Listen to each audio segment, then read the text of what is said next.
નમસ્કાર દર્શક મિત્રો, @ગુજરાતમાં આપનું સ્વાગત છે। ગુજરાતમાં પેટા ચૂંટણીની હજી સુધી કોઈ સત્તાવાર જાહેરાત નથી થઈ, પરંતુ તે પહેલા રાજકારણમાં ગરમાવો આવ્યો છે। ગુજરાત પ્રદેશ કોંગ્રેસ અધ્યક્ષ શક્તિસિંહ ગોહિલે વિસાવદર અને કડી વિધાનસભાની પેટા ચૂંટણીમાં આમ આદમી પાર્ટી સાથે ગઠબંધન નહીં કરવાની જાહેરાત કરી છે। નોંધનીય છે કે વિસાવદર અને કડી વિધાનસભા બેઠક ખાલી પડી હોવાથી આ બંને બેઠક પર ગમે ત્યારે પેટા ચૂંટણીની જાહેરાત થઈ શકે છે।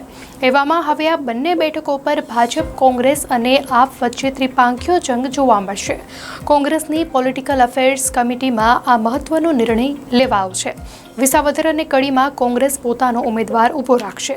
વિસાવદરમાં આપે પોતાની રીતે ઉમેદવાર જાહેર કરી દીધો છે। આમ આદમી પાર્ટી ગોપાલ ઇટાલિયાને ઉમેદવાર જાહેર કર્યા છે। ત્યારે કોંગ્રેસના આ નિર્ણય વિશે શક્તિસિંહ ગોહિલે કહ્યું કે હરિયાણામાં આમ આદમી પાર્ટીએ પોતાના ઉમેદવાર ઊભા રાખી કોંગ્રેસને નુકસાન કર્યું। રાષ્ટ્રીય કક્ષાએ ગઠબંધનના કારણે ભરૂચ અને ભાવનગર લોકસભા આપને આપી હતી। વિધાનસભામાં આપે હવા ઊભી કરી કોંગ્રેસના મત તોડ્યા હતા, જેથી ગુજરાત ત્રીજો મોરચો સ્વીકારતો ના હોવાથી કોંગ્રેસ પોતાના ઉમેદવાર ઊભા રાખશે। ગુજરાત કોંગ્રેસની પોલિટિકલ અફેર્સ સમિતિની બેઠક આજે કોંગ્રેસ પ્રભારી મુકુલ વાસનિકની ઉપસ્થિતિમાં યોજાઈ હતી। પોલિટિકલ અફેર્સ સમિતિમાં સંગઠનની નવરચનાને મુદ્દે ચર્ચા થઈ હતી। રાહુલ ગાંધીની ગુજરાતની 3 મુલાકાત બાદ પ્રદેશ કોંગ્રેસની આગામી કાર્યક્રમને આખરી ઓપ અપાયો હતો। આ સાથે જ વિસાવદર વિધાનસભાની પેટા ચૂંટણી અંગે પણ ચર્ચા કરી નિર્ણય લેવાયો। શક્તિસિંહ ગોહિલ, અમિત ચાવડા સહિતના પોલિટિકલ અફેર્સ સમિતિના સભ્યો ઉપસ્થિત રહ્યા હતા।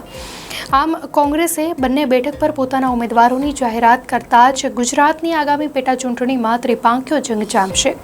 ઉલ્લેખનીય છે કે ગુજરાતમાં ગત વિધાનસભાની ચૂંટણીમાં આમ આદમી પાર્ટીને જે મત મળ્યા હતા તેને કારણે કોંગ્રેસમાં મતનું મોટું ગાબડું પડ્યું હતું।